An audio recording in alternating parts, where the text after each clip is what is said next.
Chers amis, bonsoir. Je suis très heureuse de vous retrouver pour le tirage des énergies du 18 octobre au 25 octobre.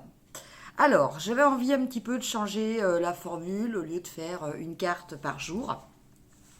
Là, pour gagner un petit peu de temps, pour que les vidéos soient moins longues, parce que je tiens à faire encore avec l'oracle vos vérités cachées, et je suis obligée de lire le livret, que ça prenne un petit peu moins de temps. Je vous laisse regarder, sélectionner, on va dire plutôt, trois tas. Alors j'ai déjà tiré les trois tas, hein, sans les regarder, bien sûr. Donc avec le tarot des anges, les anges de l'amour, le Angel Tarot, les vérités cachées et bien entendu les réponses angéliques. Donc pour chacun des trois tas, le tas numéro 1, le tas numéro 2 ou le tas numéro 3, donc je vous laisse choisir, vous pouvez mettre pause. Vous allez avoir à chaque fois les messages des anges. Alors, on commence avec le tas numéro 1. Je range un petit peu parce que j'ai les tas de jeux devant moi.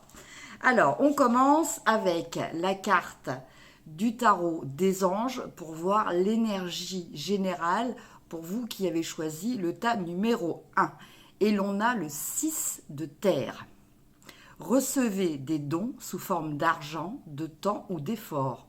Nouvelles opportunités de carrière, recevoir un prêt ou rembourser des dettes. Alors, le 6 de terre, qui correspond en fait au 6 de denier, va nous parler d'échange, va nous parler d'équilibre, va nous parler d'équité. On donne et on reçoit. Et tout doit être justement dans le maintien de cet équilibre, dans la bienveillance et dans la justice. Alors après, on va regarder la vérité. Votre vérité peut être cachée. Et nous avons le numéro 63. Donc, pour les personnes qui n'ont pas vu ma vidéo précédente, je vous invite à faire une capture d'écran de ce sceau, car il a une imprégnation qui se fait au niveau de notre spiritualité, au niveau de notre subconscient.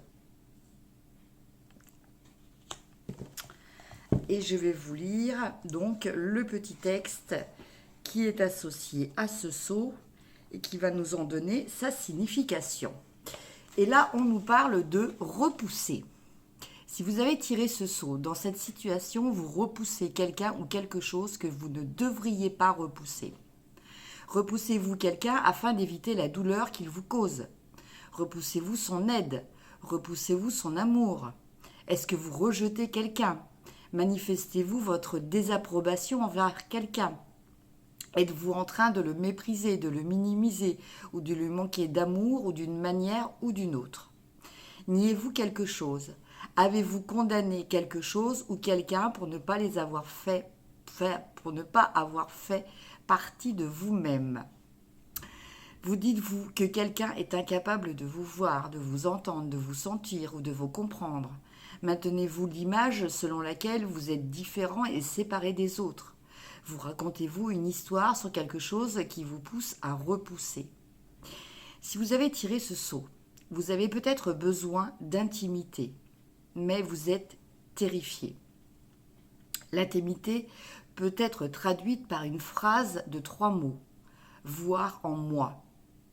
Avant tout, l'intimité consiste à voir les uns et les autres afin de se connecter profondément les uns aux autres. Mais l'intimité va au-delà du simple fait de voir quelqu'un. L'intimité, c'est voir, sentir, écouter, percevoir et comprendre quelqu'un. Pour avoir une véritable intimité avec quelqu'un, il faut être prêt à s'engager et devenir un expert de cette personne. Vous pouvez être terrifié à l'idée que l'intimité puisse mener à quelque chose de mauvais. Par exemple, si nous laissons quelqu'un voir vraiment notre vérité, il pourrait ne pas la tolérer, ne pas l'accepter. Si les autres connaissent notre vérité, ils peuvent l'utiliser plus tard contre nous.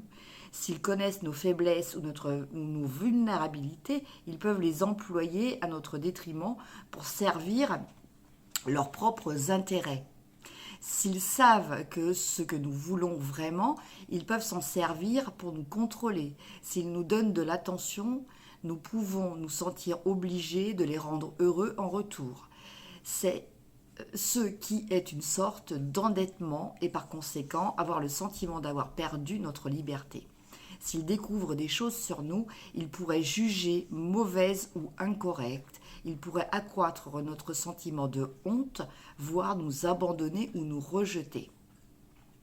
Si nous les laissons entrer dans notre intimité, ils pourraient trouver un moyen de nous engloutir complètement pour que nous soyons plus du tout nous-mêmes. Il peut être judicieux de passer un certain temps à vous imaginer être très proche de quelqu'un, à vous imaginer qu'il n'y a aucune distance entre lui et vous, à vous imaginer qu'il peut vous voir, vous sentir, vous entendre et vous comprendre et être lié à vous de façon permanente pour constater alors profondément, pour constater alors quelle profonde empreinte de peur s'installe en vous en réponse. Ce saut vous demande de regarder ce que vous repoussez dans cette situation et pourquoi. Ce saut vous demande de vous rapprocher de cette chose, de la considérer comme une partie de vous, de l'inclure en vous-même et dans votre vie au lieu de la repousser. Donc en fait, ce saut nous parle globalement de choses que l'on repousse parce que on y accorde une certaine interprétation de choses ou de personnes, bien entendu, parce que l'on y accorde une certaine interprétation. Et donc, cette interprétation nous met dans un état de peur, et cet état de peur provoque ce fameux rejet, le fait de repousser quelqu'un, de rejeter quelqu'un. Donc, voilà, je vous laisse voir un petit peu ce qui résonne avec vous. Maintenant, on va regarder les 3 cartes de l'Angel Tarot que nous avons. Nous avons l'ange Pahalia, qui est en fait l'équivalent de la reine de coupe. Donc on nous parle de guérison, on nous parle de retrouver un épanouissement affectif.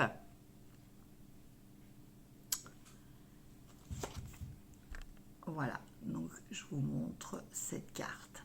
Donc la reine de coupe, on nous parle de sentiments, on nous parle d'épanouissement, on nous parle de gérer ses émotions, on nous parle de ne pas avoir peur justement de les exprimer. Donc en fait, on en revient un petit peu à ce que nous exprimait le sceau, d'assumer ses émotions, de ne pas être trop dans la spéculation interprétative, alors, si je peux dire, c'est un petit peu lourd comme expression, mais voilà, ne pas être trop de penser que une telle personne, si l'on fait ça, ça va déclencher ça, être beaucoup plus dans la spontanéité, vous permet de sortir un petit peu de cet état de peur. Après, nous avons la carte du 9 de Pentacle avec l'ange. Alors, comment on prononce? I-E-U-I-A. Voilà. Donc, le 9 de Pentacle, lui, va nous parler d'abondance, va nous parler de sécurité, de sérénité, de pérennité par rapport à des choses matérielles que l'on a mis en place. Alors là, on nous dit que cet ange nous permet de de dépasser certaines problématiques et notamment d'identifier des personnes qui pourraient essayer de nous nuire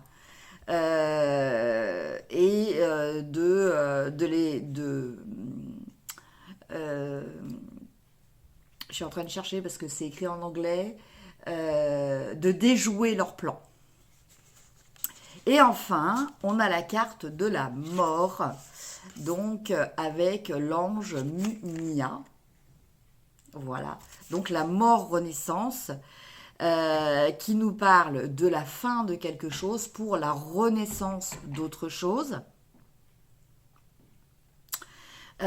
qui nous parle de santé et qui nous parle de longévité. Donc là, avec ces 3 cartes, pour les personnes qui ont choisi ce premier tas, je dirais que pour cette semaine, il y a un nouveau départ. Il y a un nouveau départ, alors lié peut-être à une prise de conscience, lié peut-être à un épanouissement personnel. Ça peut être lié par rapport à des choses qui vont vous sécuriser aussi au niveau matériel, parce qu'avec l'ange de l'abondance, avec le 9 de Pentacle plutôt, on a ce sentiment de protection au niveau matériel, au niveau financier, qui peut justement provoquer un renouveau dans votre vie, qui peut vous permettre peut-être d'envisager l'avenir différemment. Et donc, tout ça contribue à une harmonie au niveau aussi affectif.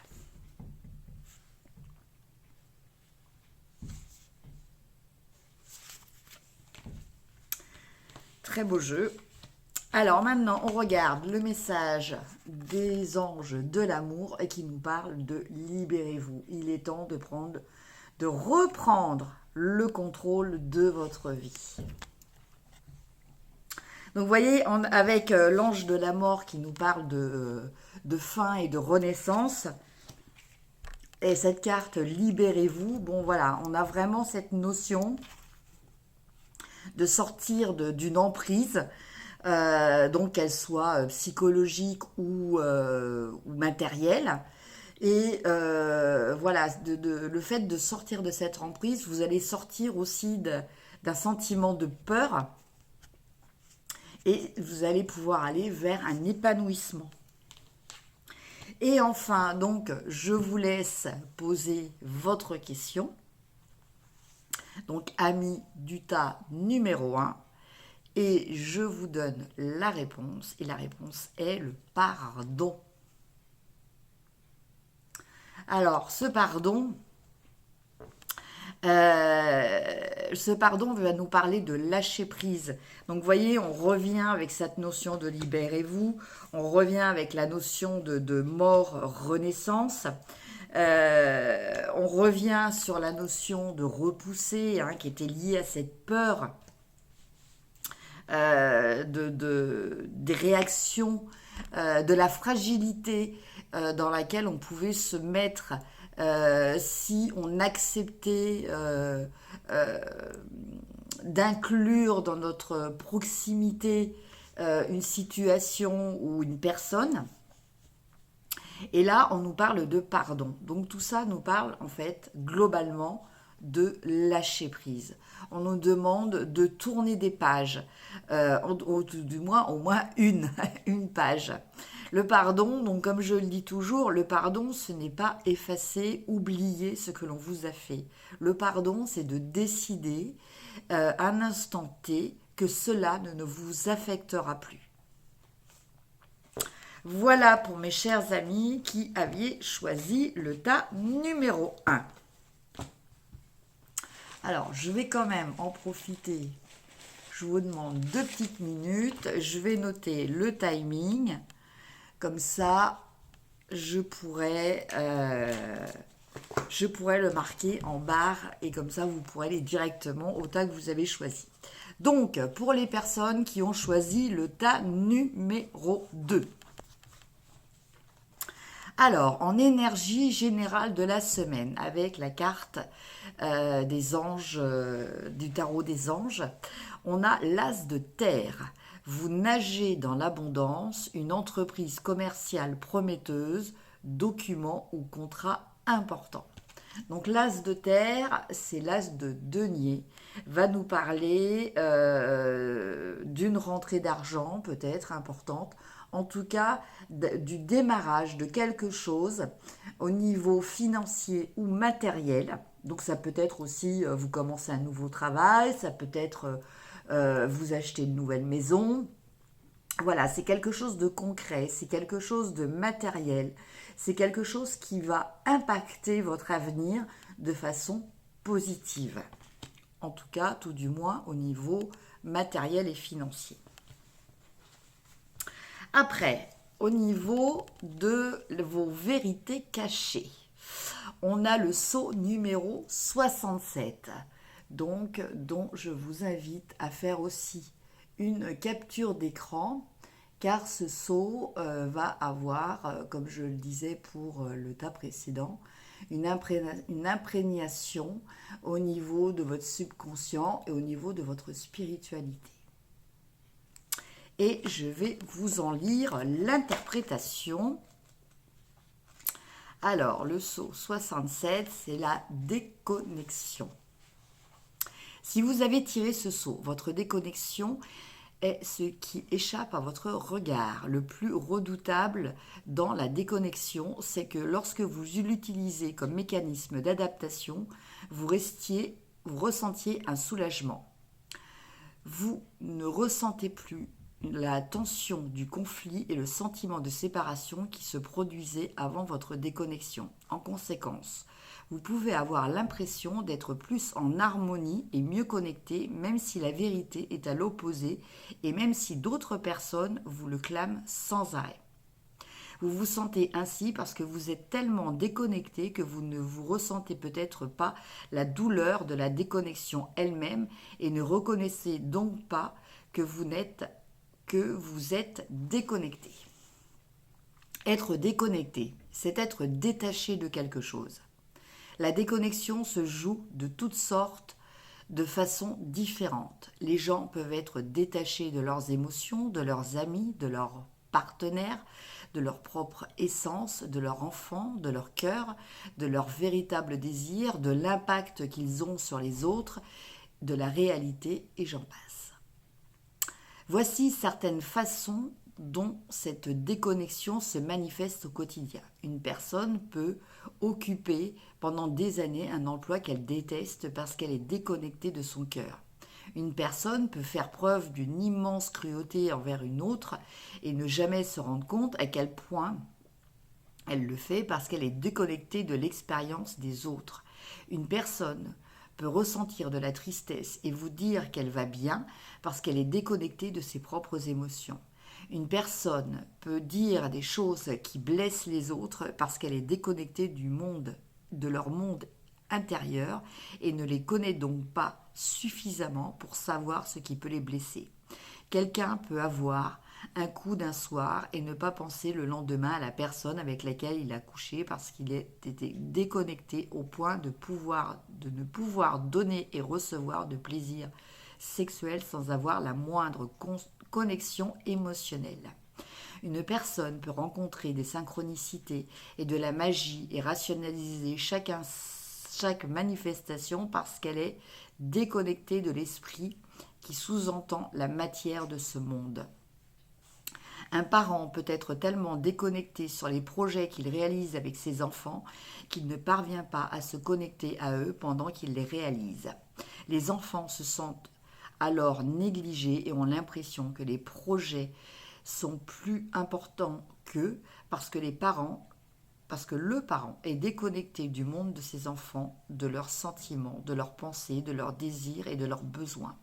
Une personne peut faire des choses d'une certaine manière sans avoir conscience de la raison pour laquelle elle les fait parce qu'elle est déconnectée de sa propre enfance.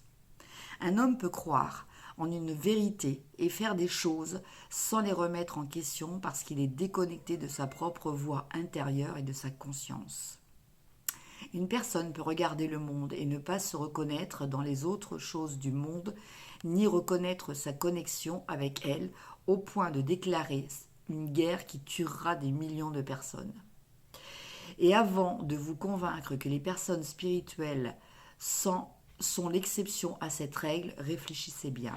La spiritualité est devenue un outil de plus que les gens utilisent pour renforcer leur connexion en la justifiant. Par exemple, l'enseignement spirituel, la douleur est une illusion, est un moyen de se déconnecter de la réalité de la douleur des autres.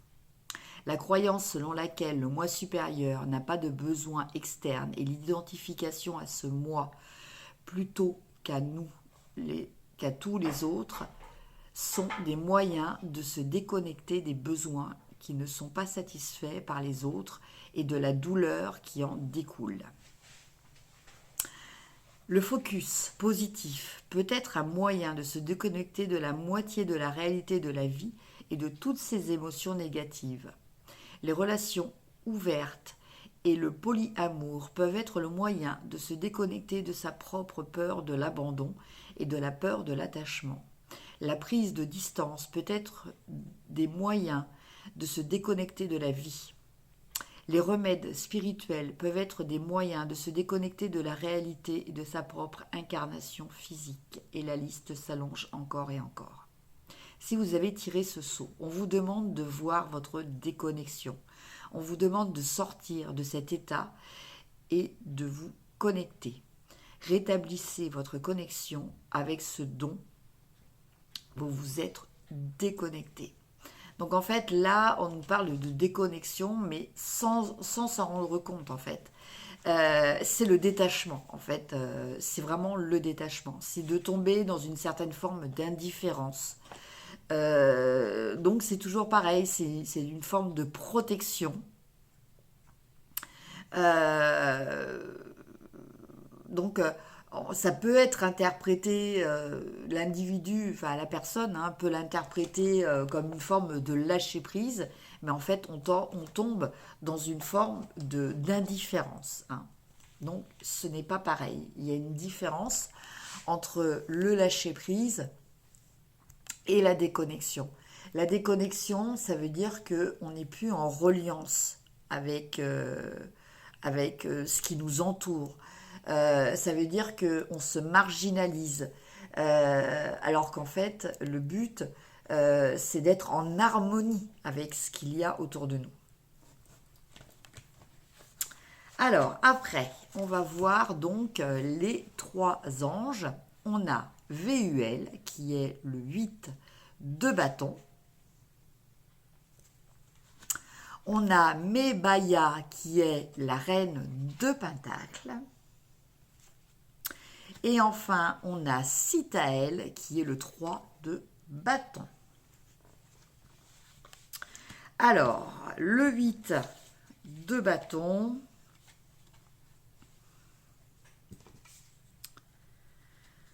Le 8 de bâton. Alors lui, le 8 de bâton, il nous parle d'exaltation. Il nous parle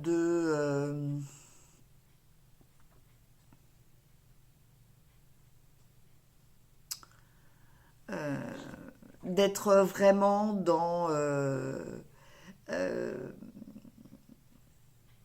les choses qui arrivent de façon immédiate, de façon spontanée, de façon rapide aussi. Le 8 de bâton, c'est ça. Avec la reine de Pentacle, là, on est vraiment dans la matière. Mais on nous parle quand même, avec l'ange Mebaya, de lucidité intellectuelle.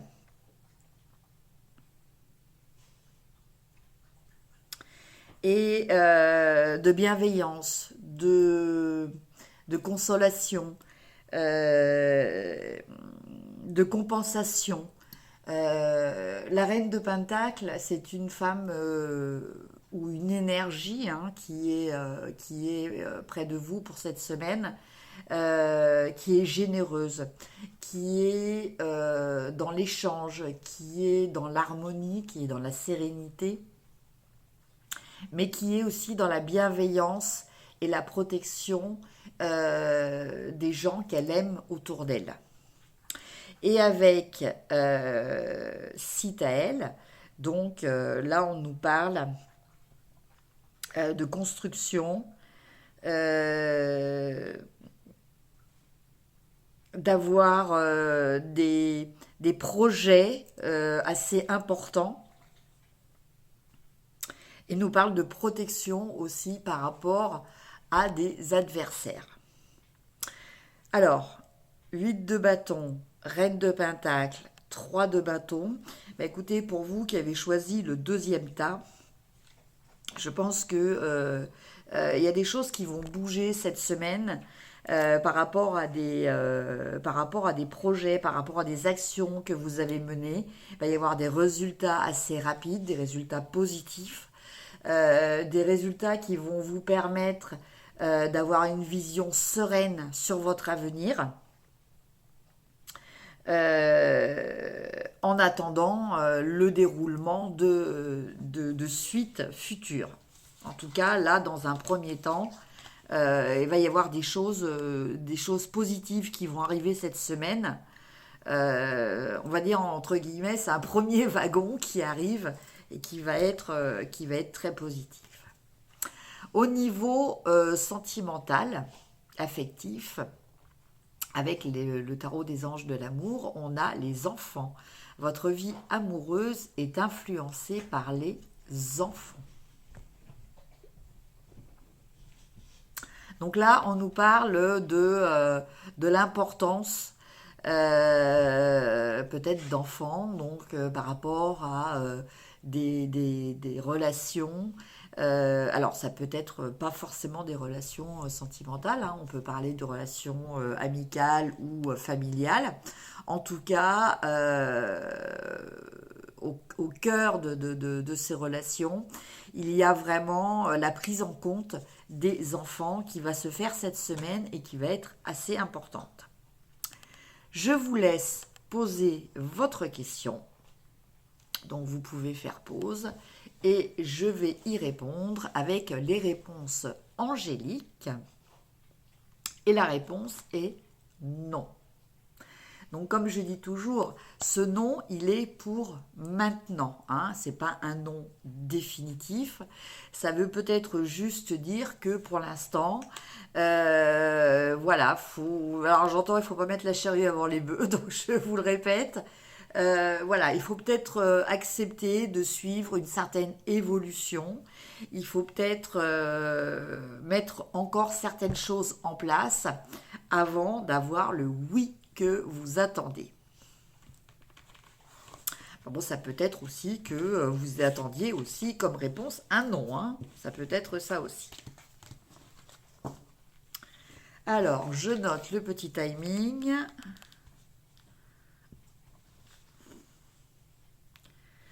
Voilà, et je démarre le troisième tas. Donc, pour les personnes qui ont choisi le troisième tas. Alors, en énergie générale pour la semaine, on a le 5 d'air qui correspond au 5 d'épée.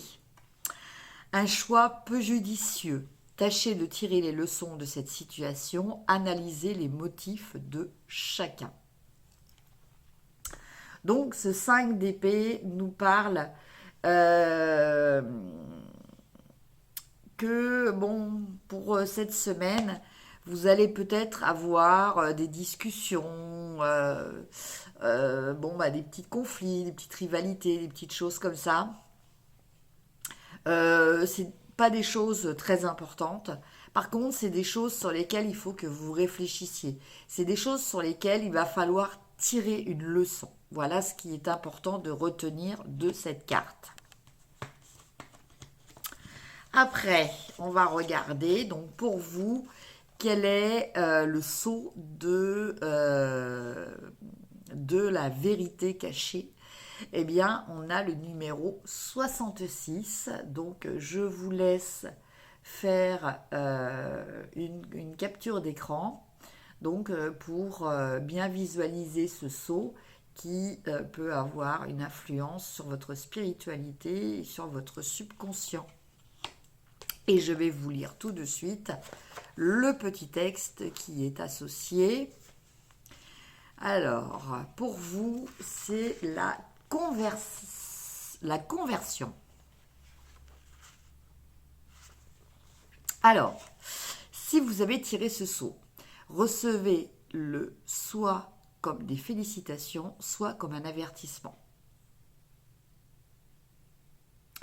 Si vous avez apporté un changement positif sur le plan mental et émotionnel qui se convertit maintenant physiquement dans le corps sous la forme d'un bien-être accru, soit votre manque de considération du stress émotionnel et mental le fait se manifester physiquement sous la forme d'une diminution de bien-être. En d'autres termes, l'aspect émotionnel et mental de la vérité de soi dont on n'a pas conscience ou qu'on n'admet pas se transforme en symptômes physiques. Si vous avez tiré ce sceau, vous devez être plus attentif à votre corps. Votre corps est une manifestation de votre conscience. Il essaie d'attirer votre attention. Soit il vous félicite pour un changement que vous avez fait, soit il essaie de vous amener à faire un changement.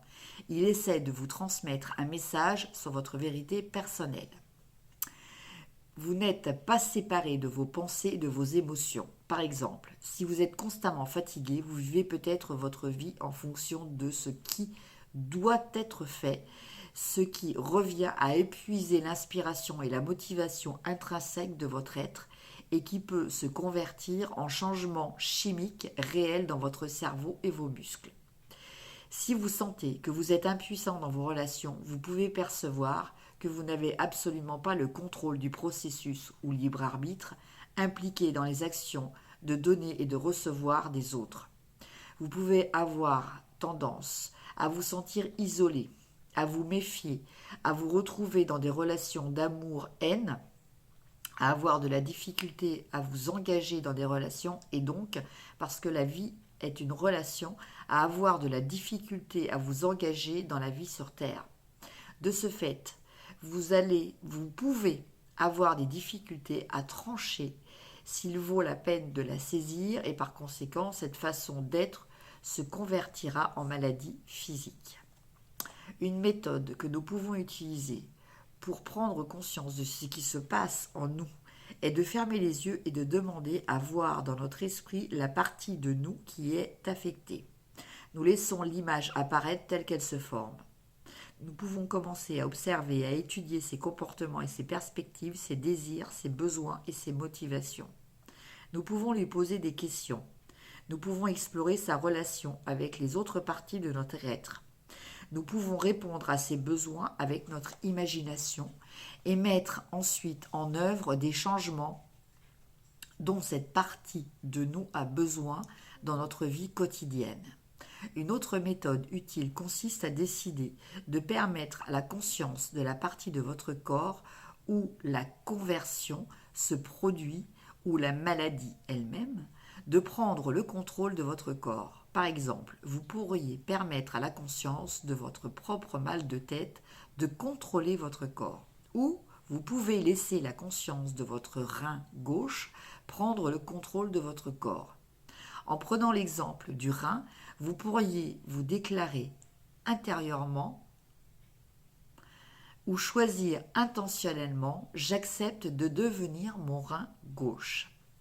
Puis vous vous abandonnez et permettez à l'énergie de votre rein gauche de combler les espaces dans tout votre corps. Ensuite, vous pouvez parler ou écrire en tant que votre rein.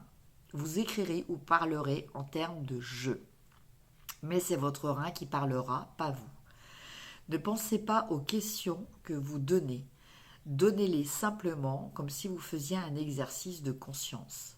Sachez que tout ce qui est dit ou ressenti pendant cet exercice est valable et est apparu pour une raison importante. Lorsque vous aurez terminé, vous pouvez déclarer intérieurement « Je me libère à présent de l'obligation d'être mon rein gauche ». Et rappelez-vous qui vous êtes, en quelle année vous êtes et où vous êtes, afin que vous puissiez accueillir de nouveau votre propre conscience dans votre incarnation. En faisant cet exercice, veillez à ne pas adopter une attitude qui considère qu'une partie est mauvaise, doit changer ou doit s'unifier à d'autres parties.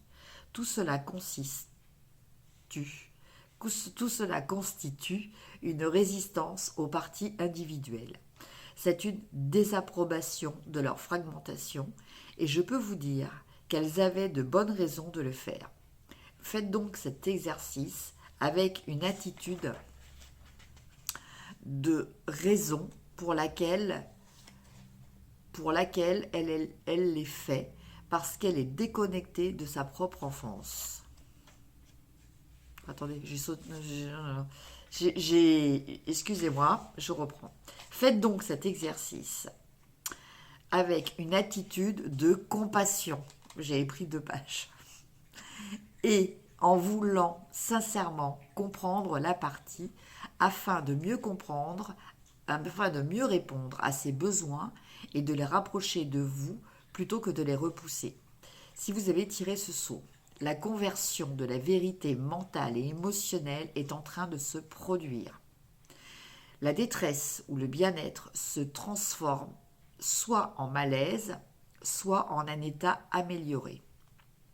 Si vous êtes honnête avec vous-même, vous savez exactement si cette conversion est celle d'un état mental et émotionnel positif en état physique ou d'un état mental et émotionnel négatif en état physique. Ce saut est venu vous féliciter d'avoir effectué un virage positif qui est transformé en virage physique, ou vous aider à prendre conscience d'un virage qui doit être effectué parce qu'un état de détresse mentale et émotionnelle est en train de se transformer dans un état physique. Donc là, en fait, avec la conversion, on nous parle des mots MAUX, des mots MAUX qui sont là pour exprimer des problématiques mentales ou émotionnelles qui n'ont pas été résolues ou que l'on ne veut pas résoudre, que l'on ne veut pas voir, dont on a peur. Et voilà, donc c'est un petit peu le principe, quand on a peur, on essaie d'occulter, on met ça sous le tapis, on repousse, et puis bon, comme on est dans le déni, et que bon, il faut bien arriver à une solution, et bien c'est le corps qui prend la relève avec des problématiques qui peuvent se déclencher. Donc là, on nous parle de cette conversion, alors qui peut justement nous permettre de prendre conscience que certains soucis, certaines problématiques physiques sont en relation avec des problématiques mentales et émotionnelles. Mais il est là aussi pour souligner que on peut avoir fait aussi ce travail et savoir reconnaître et voir l'amélioration et la réponse positive au niveau de son corps. Maintenant, on va voir donc les 3 cartes du tarot des anges. On a le 6 de Pentacle avec l'ange Aladia. On a le roi de coupe avec l'ange Ariel. Et enfin, on a le 7 de coupe avec Asalia.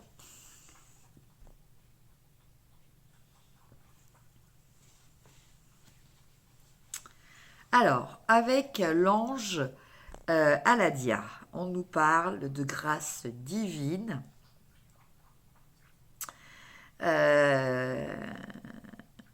On nous parle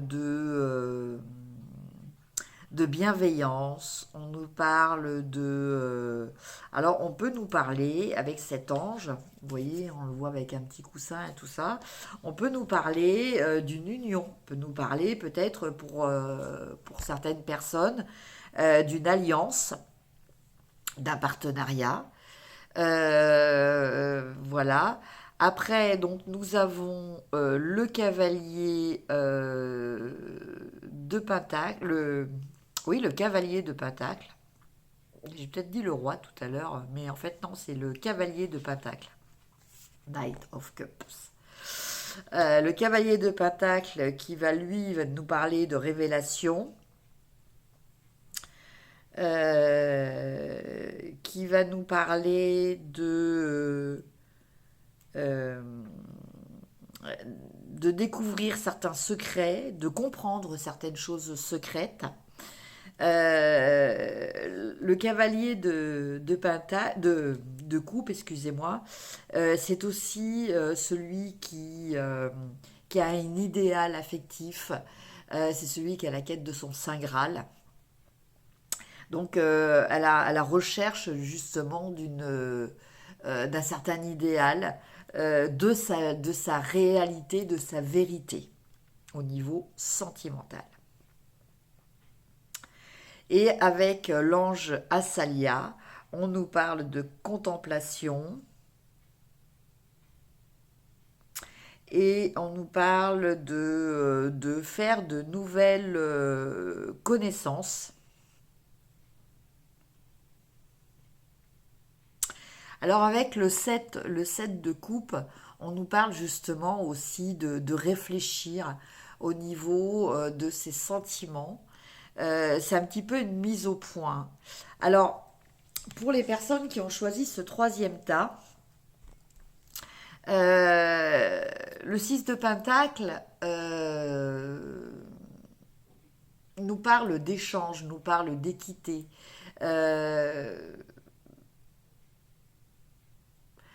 On va peut-être on va peut-être se retrouver pour les personnes qui avaient choisi ce troisième tas. Vous allez peut-être vous retrouver dans une situation vis-à-vis de laquelle il va y avoir une résurgence de, de sentiments. Alors ça peut être que au niveau de votre travail, on va peut-être vous demander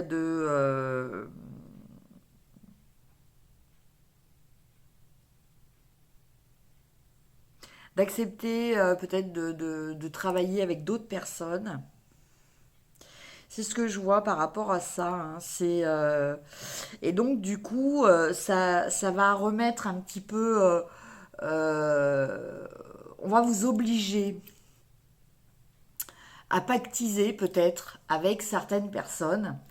Et donc du coup, ça va un petit peu vous obliger à revoir un petit peu votre fonctionnement au niveau affectif, hein, au niveau de ce qui vous touche au niveau affectif. Pour certaines personnes, il pourrait être aussi question d'une rencontre, hein. Ouais, pour certaines personnes, il pourrait être question d'une rencontre. En tout cas, il y a quand même cette réflexion. Alors c'est marrant parce qu'avec le 5 d'air que l'on avait au début, on avait ce principe de tirer une leçon, d'avancer par rapport à quelque chose. Et là, je ressens un petit peu cette énergie. Mais plus dans le cadre de quelque chose au niveau affectif. Alors, voyons voir la carte des anges. Et là, on nous parle de codépendance. Les dépendances affectent votre vie amoureuse. Donc, vous voyez, là aussi, il y a quand même ce principe de revoir peut-être un petit peu vos jugements, vos valeurs, votre morale, votre façon, le prisme un petit peu par lequel vous voyez les choses, par lequel vous ressentez votre univers ambiant.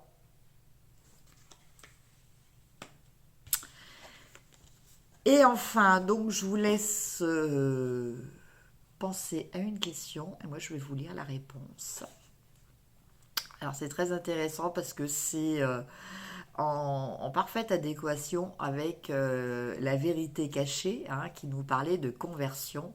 Et là, on nous parle amélioration de l'état de santé. Donc vous voyez, on nous parlait de justement de cette prise de conscience de nos problématiques émotionnelles et mentales et de leur possible impact positif ou négatif sur notre corps.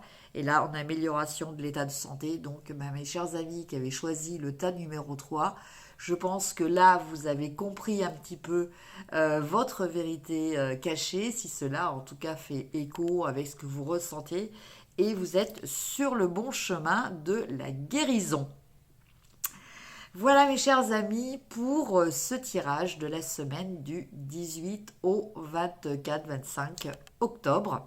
Une semaine que je vous souhaite à tous et toutes excellente.